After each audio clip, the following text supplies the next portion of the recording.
Yan, magandang umaga po sa atin ulit. Tayo pong lahat ay tumayo para sa ating pagpuri at pagsamba, pag-aawitan sa ating Panginoon. Hallelujah. Basahin ko po itong isang verse mula sa Isaiah 25 verse 1. O Yahweh, Ikaw ang aking Diyos, pupurihin ko at dadakilain ang iyong pangalan, sapagkat kahanga-hanga ang iyong mga ginawa, buong katapatan mong isinagawa ang iyong mga balak mula pa noong una. Hallelujah, purihin natin ang ating Panginoon, tayong sandaling manalangin. Hallelujah, O Diyos, tunay na pinupuri at pinapasalamatan ka namin, Panginoon, sa iyong kadakilaan, O Diyos. Salamat, Panginoon, sa umagang ito na kami isama-sama, Panginoon, na magpupuri, magtataas ng aming mga kamay, Panginoon. Salamat, O Diyos, kami ay aawit sa iyo ng pusong may kagalakan, Panginoon. Pusong tapat, O Diyos. Pusong maglilingkod sa iyo, O Diyos, O Lord God. Salamat, Panginoon. Itataas ka namin, Panginoon, pupurihin at aawitan ang iyong pangalan sa pangalan ni Jesus, sa pangalan ni Jesus. Amen, amen. Bigyan po natin ng isang malakas na palakpak ang ating Panginoon! Hallelujah! Uwitin natin ating Yahweh! Hey!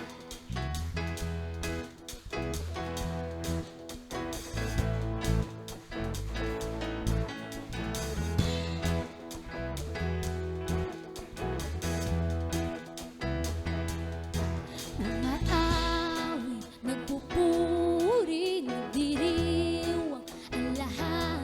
Papuri kay Yahweh, Yahweh, Yahweh.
Si Yahweh ang